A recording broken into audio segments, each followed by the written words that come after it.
नमस्कार।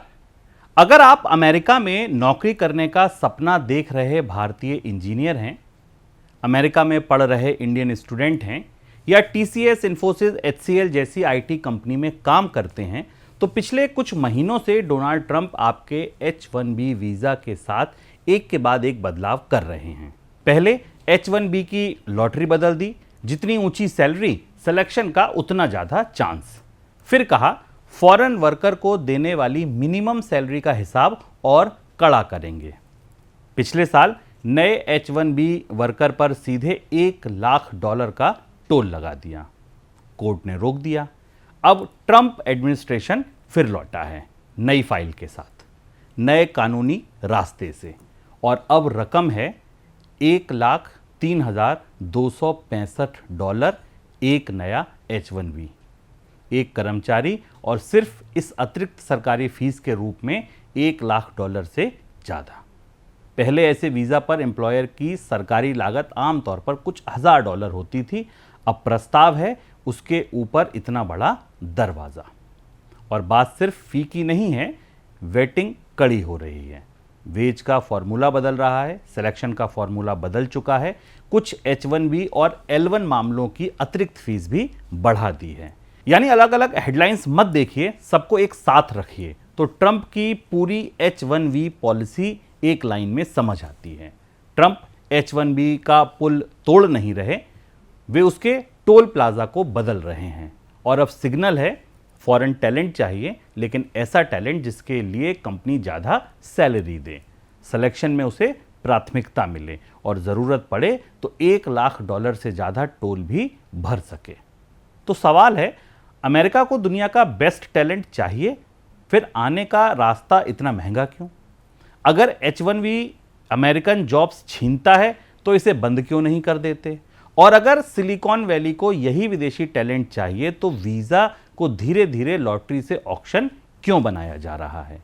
हमारे लिए ये सवाल और बड़ा है क्योंकि 2024 में अप्रूव्ड H-1B पिटीशंस के करीब 71% बेनिफिशरीज इंडिया बॉर्न थे, चाइना करीब 12%, बाकी पूरी दुनिया बहुत पीछे।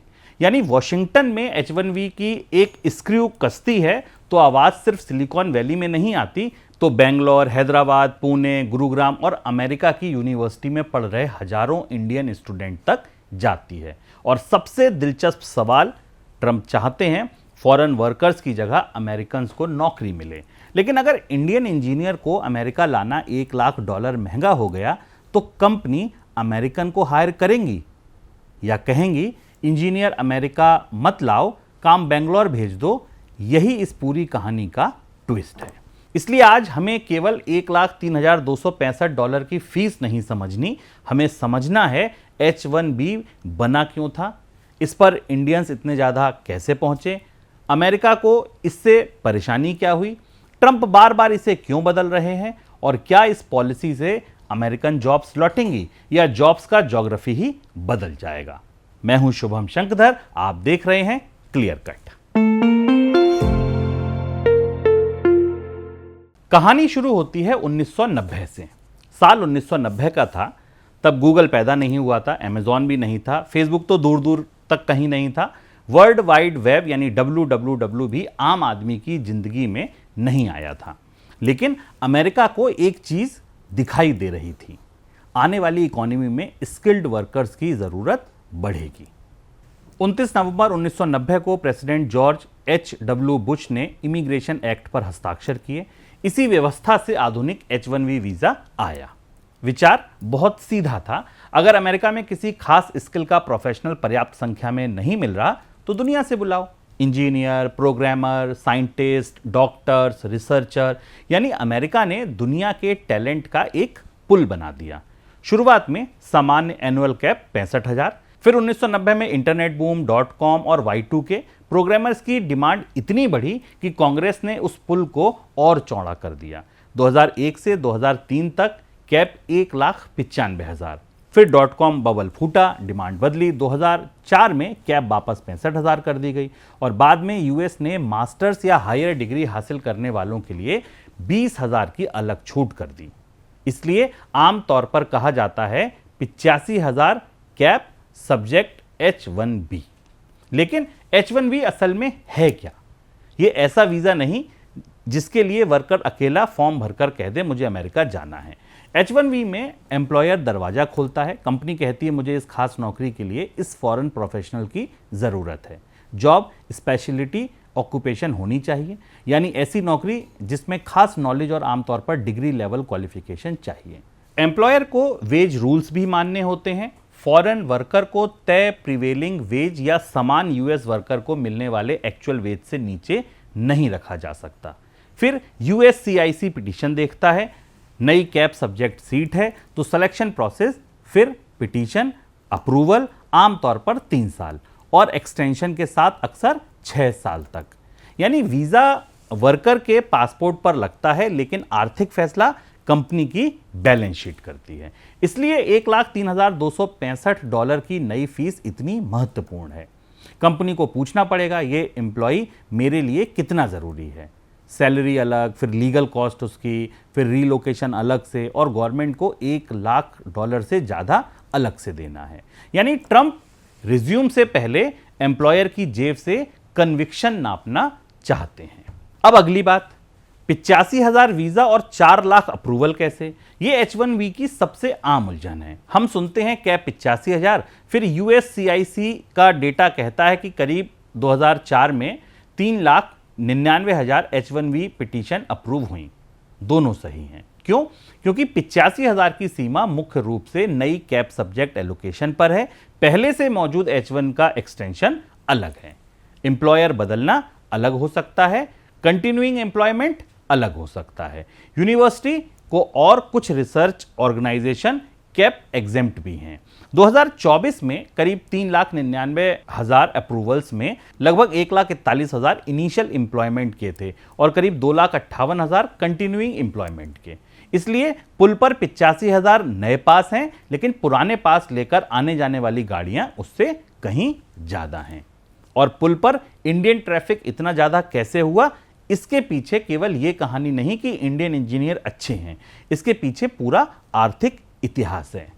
1990 की बात है। इंडिया के पास तेजी से बढ़ता इंजीनियरिंग टैलेंट है, इंग्लिश स्पीकिंग वर्कफोर्स है, अमेरिका के मुकाबले कम कॉस्ट है, और इस बीच आ गया Y2K। पुराने कंप्यूटर सिस्टम्स में साल कई जगह 4 डिजिट की जगह 2 डिजिट में लिखा जाता था। 1990 के बाद 00 आया तो डर था सॉफ्टवेयर 2000 में कहीं 1900 ना समझ बैठे। Banks, airlines, insurance companies, government system, लाखों लाइंस ऑफ कोड जांचनी थी। अमेरिका को प्रोग्रामर्स चाहिए थे, इंडिया के पास प्रोग्रामर्स मौजूद थे। TCS, Infosys, Wipro, HCL tech और दूसरी IT कंपनीज ने ऑन साइट ऑफशोर मॉडल खड़ा किया। कुछ इंजीनियर अमेरिका में क्लाइंट के पास, बाकी डेवलपमेंट और सपोर्ट इंडिया से। Y2K खत्म हो गया, लेकिन रास्ता बन चुका था। इंडियन IT सर्विसेज अमेरिका की कॉरपोरेट प्लम्बिंग का हिस्सा बन गई। इसलिए H1B धीरे धीरे केवल इमिग्रेशन वीजा नहीं रहा, यह India America IT supply chain की पाइपलाइन बन गया। और 2024 का डेटा इस इतिहास का नतीजा है। इंडिया बॉर्न बेनिफिशरीज करीब 71% हैं। फिर अब अमेरिका को समस्या क्या हुई? यही H1B की 2 बिल्कुल उल्टी कहानियां हैं। पहली, टेक कंपनीज की। उनका तर्क है अमेरिका दुनिया का इनोवेशन सेंटर है क्योंकि उसने दुनिया के टैलेंट के लिए दरवाजा खुला रखा। AI इंजीनियर चाहिए, चिप डिज़ाइनर चाहिए, साइबर सिक्योरिटी एक्सपर्ट चाहिए, मेडिकल के स्पेशलिस्ट चाहिए, रिसर्चर चाहिए। हर स्किल घरेलू लेबर मार्केट में पर्याप्त संख्या में नहीं मिलती। अगर गूगल, माइक्रोसॉफ्ट, एनवीडिया, यूनिवर्सिटीज़ और रिसर्च लैब को बेस्ट टैलेंट चाहिए तो पासपोर्ट क्यों देखा जाए? अब दूसरी कहानी H1B क्रिटिक्स की। उनका आरोप है प्रोग्राम बनाया गया था स्किल गैप भरने के लिए, लेकिन इसका इस्तेमाल कुछ जगह वेज गैप बनाने में हुआ है। फॉरेन वर्कर अपेक्षाकृत सस्ता है, वीज़ा एम्प्लॉयर से जुड़ा है, नौकरी गई, इमिग्रेशन स्टेटस पर दबाव। स्टाफिंग और आउटसोर्सिंग मॉडल्स में एम्प्लॉय की बार्गेनिंग पावर कम है और US वर्कर कहता है अगर कंपनी को स्किल्ड आदमी ही चाहिए तो पहले अमेरिकन को मार्केट वेज क्यों नहीं?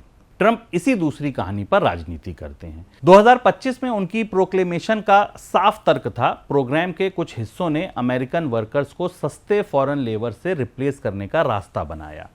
उनका जवाब है फॉरेन वर्कर लाना है तो उसे चीप मत बनाओ।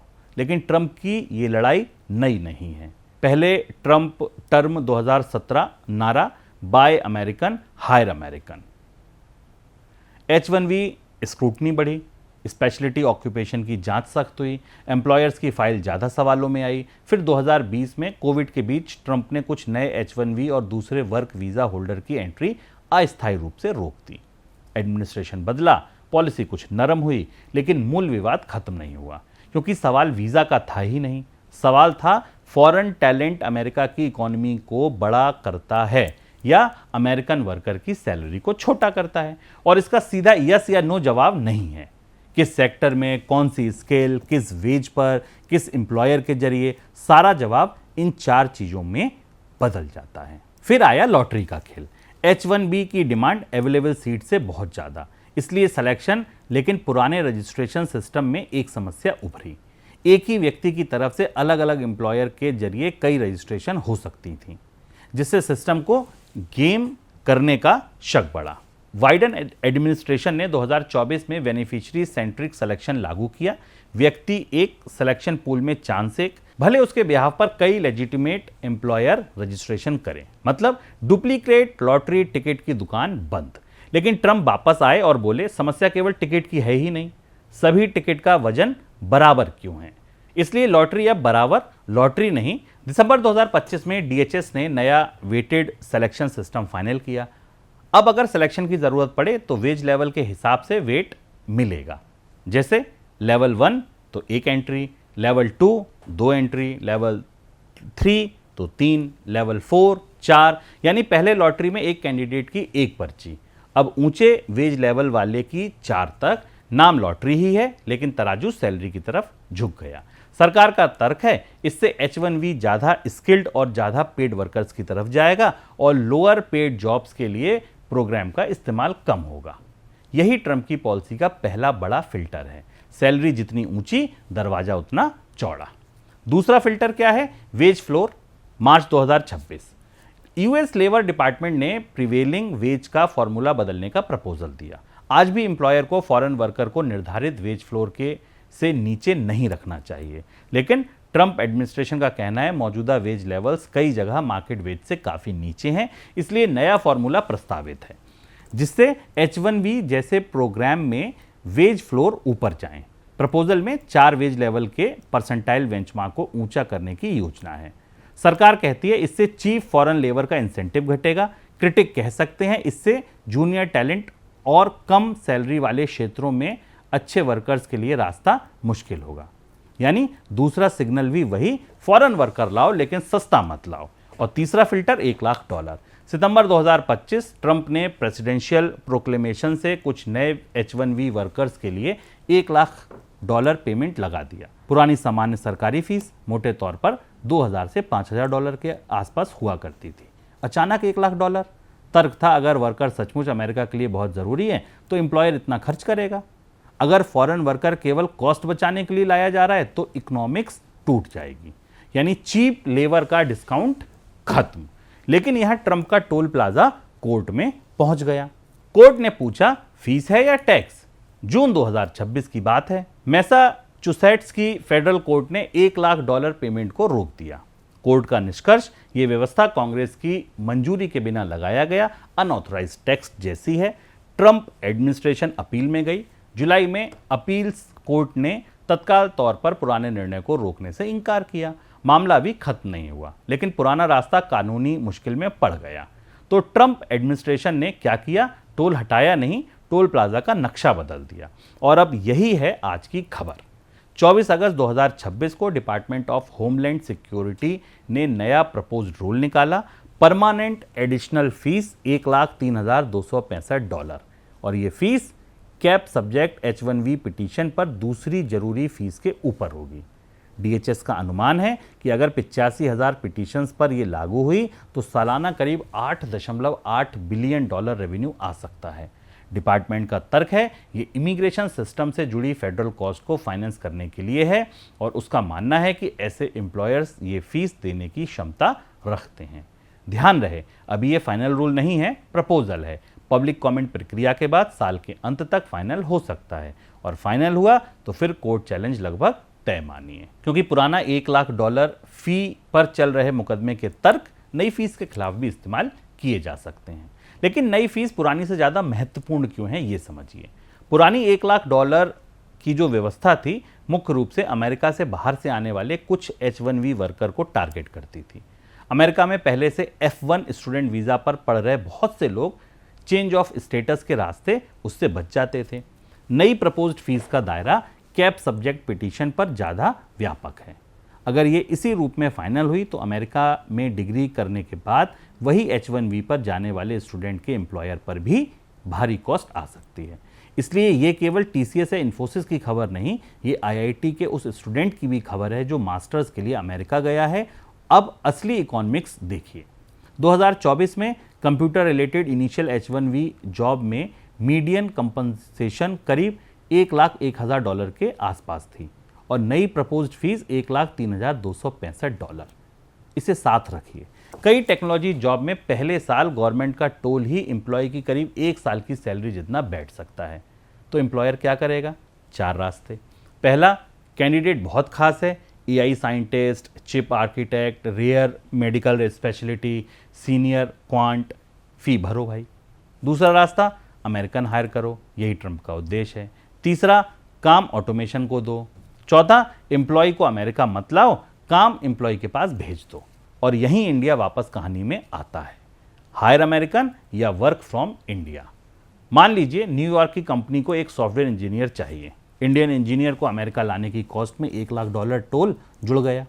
कंपनी का पहला विकल्प अमेरिकन इंजीनियर, लेकिन अगर वही स्किल बेंगलोर में उपलब्ध और सॉफ्टवेयर रिमोट पर बन सकता है तो कंपनी कह सकती है ठीक है, एम्प्लॉय इंडिया में ही रखो। इसलिए नेस्कॉम ने नई फीस पर चिंता जताते हुए कहा है कि इंडियन IT फर्म्स ने पिछले 5 वर्षों में H1B पर निर्भरता पहले से काफ़ी कम की है, अमेरिका में लोकल हायरिंग बढ़ाई है और US स्टेम टैलेंट पाइपलाइन में $1.1 बिलियन से ज़्यादा इन्वेस्ट किया है। यानी इंडियन IT का मॉडल पहले से ज़्यादा बदल रहा है। On site come, local US hiring ज़्यादा, ऑफशोर डिलीवरी ज़्यादा, और यही ट्रंप पॉलिसी का संभावित अनइंटेंडेड इफेक्ट है। वर्कर की सीमा पार करना महंगा किया, लेकिन काम की सीमा कौन रोकेगा? 1990 में प्रोग्रामर को कंप्यूटर के पास जाना पड़ता था, 2026 में कंप्यूटर प्रोग्रामर के पास आ सकता है। स्टार्टअप के लिए कहानी और कठिन। गूगल, अमेजॉन, माइक्रोसॉफ्ट, मेटा एक एक्सेप्शनल इंजीनियर पर $1,03,000 एक्स्ट्रा दर्दनाक है, लेकिन बैलेंस शीट सह सकती है। अब सोचिए, 20 लोगों की स्टार्टअप, यूनिवर्सिटी स्पिन ऑफ, छोटा रिसर्च लैब, रूरल हॉस्पिटल, एक साइंटिस्ट चाहिए, लेकिन सैलरी सिलिकॉन वैली जैसी नहीं। क्या वही $1,00,000 देंगे? यही क्रिटिक्स का तर्क है। अगर टैलेंट की कीमत मापने का तरीका सैलरी और एम्प्लॉयर की पेइंग कैपेसिटी बन गया तो सिस्टम हमेशा सबसे ब्रिलियंट व्यक्ति नहीं चुनेगा, कई बार सबसे अमीर एम्प्लॉयर चुनेगा। एक 25 साल का रिसर्चर जिसका काम बड़ा है लेकिन सैलरी कम, और दूसरी तरफ senior banker, salary $2,00,000। Weighted lottery किसे पसंद करेगी? ऊंचे वेज लेवल वाले को। नई फी कौन आसानी से दे पाएगा? बड़ा एम्प्लॉयर। यानी टैलेंट ऑक्शन की दिक्कत यही है, ऑक्शन हुनर नहीं बोली भी नापती है। लेकिन ट्रंप कैंप का जवाब भी सुनिए। वे कहेंगे अगर किसी फॉरेन वर्कर के लिए एम्प्लॉयर $1,00,000 देने के लिए तैयार नहीं तो क्या वह वर्कर सच में इतना ज़रूरी था? अगर अमेरिका में स्किल की असली कमी है तो कंपनी ज़्यादा सैलरी देगी, फी भी देगी। अगर असली वजह फॉरेन वर्कर को अमेरिकन से सस्ता रखना थी तो वह बिजनेस मॉडल टूट जाएगा। यानी ट्रंप की पॉलिसी एक तरह से कंपनी से ये महंगा सवाल पूछती है, तुम्हें ये आदमी कितना ज़रूरी है। इसे इमिग्रेशन पॉलिसी से ज़्यादा प्राइस डिस्कवरी भी कह सकते हैं। लेकिन दिक्कत यह है कि स्किल की कीमत और इमिग्रेशन टोल एक ही चीज़ नहीं है, और यही डिबेट आने वाले महीनों में कोर्ट और कॉर्पोरेट अमेरिका दोनों के बीच चलेगी। और ट्रंप केवल फ़ी नहीं बढ़ा रहे। अगस्त 2026 में DHS ने एक अलग फाइनल रूल में कुछ बड़े H1B और L1 एम्प्लॉयर्स पर लगने वाली 9/11 रिलेटेड सप्लीमेंटल फ़ी की व्यवस्था भी बदली है। कुछ फाइलिंग्स में अतिरिक्त फ़ीस $4,500 तक हो सकती है। इसके अलावा H1B एप्लीकेंट की वेटिंग भी बढ़ी है। स्टेट डिपार्टमेंट ने सोशल मीडिया और एम्प्लॉयमेंट बैकग्राउंड की जांच कड़ी की है और रजिस्ट्रेशन नंबर भी नीचे आए हैं। 2023 में करीब 7,59,000 रजिस्ट्रेशन से 2025 में करीब 3,44,000 रजिस्ट्रेशन। यानी H1B पर हमला किसी एक हथौड़े से नहीं, एक तरफ फीस, एक तरफ वेज, एक तरफ सिलेक्शन, एक तरफ बैटिंग, अलग फाइल्स, एक डायरेक्शन। अब असली ज्योग्राफी समझिए। यह अमेरिका बनाम इंडिया की साधारण लड़ाई नहीं है। इसमें 4 खिलाड़ी हैं। पहला अमेरिकन वर्कर, वह कहता है फॉरेन वीजा मेरे वेज को नीचे ना दबाए। दूसरी तरफ अमेरिकन कंपनी, वह कहती है दुनिया का टैलेंट मेरे लिए बंद मत करो। तीसरा फॉरेन वर्कर है, वह कहता है मुझे एम्प्लॉयर से ऐसा मत बांधो कि वीजा खोने के डर से मेरी बार्गेनिंग पावर खत्म हो जाए। और चौथा इंडिया जैसी टैलेंट इकोनॉमी, उसका हित है ग्लोबल स्किल मार्केट खुला रहे, वर्कर जाए या काम आए। इसलिए कोई आसान विनर नहीं है। ट्रंप अगर H1B कॉस्ट बढ़ाते हैं तो एम्प्लॉयर ज़्यादा अमेरिकन हायर कर सकते हैं, कुछ वर्कर्स को ज़्यादा सैलरी भी मिल सकती है, कुछ लो कॉस्ट स्टाफिंग मॉडल कमज़ोर पड़ सकते हैं, लेकिन कुछ कंपनीज जॉब ही अमेरिका से बाहर कर सकती हैं। कुछ स्टार्टअप फॉरेन टैलेंट से दूर हो सकते हैं और कुछ स्टूडेंट अमेरिका की जगह कनाडा, यूरोप या दूसरे देश भी चुन सकते हैं। यानी इमिग्रेशन पॉलिसी लेबर मार्केट बदल सकती है, लेकिन लेबर मार्केट इमिग्रेशन पॉलिसी का रास्ता भी बदल सकता है। और यही H1B की पूरी कहानी है। 1990 में अमेरिका ने पुल बनाया क्योंकि उसे टैलेंट चाहिए था। 1990 में पुल चौड़ा किया गया क्योंकि इंटरनेट और Y2K को प्रोग्रामर चाहिए थे। इंडिया ने उस पुल पर सबसे ज़्यादा ट्रैफिक भेजा, फिर आउटसोर्सिंग बढ़ी, फॉरेन टैलेंट बढ़ा, साथ में एब्यूज़ और वेज सप्रेशन के आरोप भी बढ़े। 2024 में लॉटरी की गेमिंग रोकने की कोशिश हुई। 2025 में ट्रंप वापस आए और कहा कि सिर्फ लॉटरी ठीक करना काफ़ी नहीं, अब ऊंची सैलरी वाले को ज़्यादा वेट, प्रिवेलिंग वेज ऊपर करने की तैयारी, वेटिंग ज़्यादा और दरवाजे पर $1,03,265 का प्रस्तावित टोल। यानी H1B की फिलॉसफी बदल रही है। पहले सवाल था कैंडिडेट एलिजिबल है, फिर लॉटरी में नाम निकला, अब सवाल धीरे धीरे बन रहा है कि एम्प्लॉयर इस कैंडिडेट पर कितनी बड़ी आर्थिक बाजी लगाने को तैयार है। यही टैलेंट लॉटरी से टैलेंट ऑक्शन की यात्रा है। आखिरी बात, ट्रंप की पॉलिसी का मकसद समझना कठिन नहीं। वे चाहते हैं फॉरेन वर्कर अमेरिका आए तो अमेरिकन वर्कर से सस्ता विकल्प बनकर नहीं। High skill, high wage, high value और कंपनी के लिए हाई कॉस्ट। इससे H1B का लो कॉस्ट हिस्सा घट जाएगा, लेकिन पॉलिसी की असली परीक्षा वहाँ होगी जहाँ इकोनॉमिक्स पॉलिटिक्स से जवाब मांगेगी। अगर $1,03,265 देने से कंपनी अमेरिकन वर्कर हायर करती है तो ट्रंप जीतेंगे। अगर कंपनी जॉब बेंगलोर भेज देती है तो वीज़ा कम होगा, लेकिन अमेरिकन जॉब ज़रूरी नहीं कि बढ़ जाएं। अगर higher wage rule foreign worker और अमेरिकन वर्कर की सैलरी बराबर करते हैं, प्रोग्राम बेहतर हो सकता है, लेकिन अगर स्टार्टअप टैलेंट हायर ही नहीं कर पाता, इनोवेशन की कीमत बढ़ सकती है। और अगर दुनिया का बेस्ट स्टूडेंट अमेरिका में पढ़ने के बाद कहे मेरे लिए स्पॉन्सर मिलना बहुत महंगा है, मैं कहीं और चलता हूँ, तो अमेरिका उस टैलेंट को भी खो सकता है, जिसे बचाने के नाम पर सिस्टम बदला जा रहा है। इसलिए $1,03,265 को सिर्फ वीज़ा फीस मत समझिए। ये अमेरिका का दुनिया के टैलेंट को नया संदेश है। दरवाज़ा बंद नहीं है, लेकिन अब अंदर आने की कीमत बढ़ गई है। 1990 में अमेरिका ने दुनिया के टैलेंट तक पुल बनाया था। ट्रंप उस पुल को गिरा नहीं रहे, वे फास्ट टैग बदल रहे हैं। पहले लगभग हर योग्य गाड़ी का टोल एक जैसा था, अब बड़ी सैलरी वाली गाड़ी को आगे की लेन, लो वेज मॉडल के लिए रास्ता कठिन और टोल $1,00,000 से ज़्यादा। लेकिन पुल की इकोनॉमिक्स में एक पुराना नियम है, टोल बहुत बढ़ा दिया तो ट्रैफिक हमेशा दूसरी गाड़ी नहीं खरीदता, कई बार दूसरा रास्ता खोज लेता है। और भारत के लिए यही सबसे महत्वपूर्ण बात है। 30 साल पहले इंडियन इंजीनियर का सपना था काम के पीछे अमेरिका जाओ। अब अगर इंजीनियर को अमेरिका ले जाना बहुत महंगा है तो अगला दौर ये भी हो सकता है काम इंजीनियर के पीछे इंडिया आए। यही H1B की पहली कहानी थी। ब्रेन ड्रेन, फिर बनी ब्रेन सर्कुलेशन और ट्रंप की नई व्यवस्था कहीं तीसरा अध्याय ना लिख दे, ब्रेन स्टे वर्क ट्रैवल। इसलिए असली सवाल ये नहीं कि H1B महंगा होगा या नहीं, असली सवाल है टैलेंट का टोल बढ़ाकर अमेरिका टैलेंट बचाएगा या ट्रैफिक दूसरी सड़क पकड़ लेगा। आज के क्लियर कट में इतना ही। मैं हूं शुभम शंकधर, फिर मिलेंगे ऐसे ही किसी मुद्दे के पीछे छिपे असली क्यों को समझने के लिए। आप बने रहिए अमर उजाला बोनस के साथ। नमस्कार।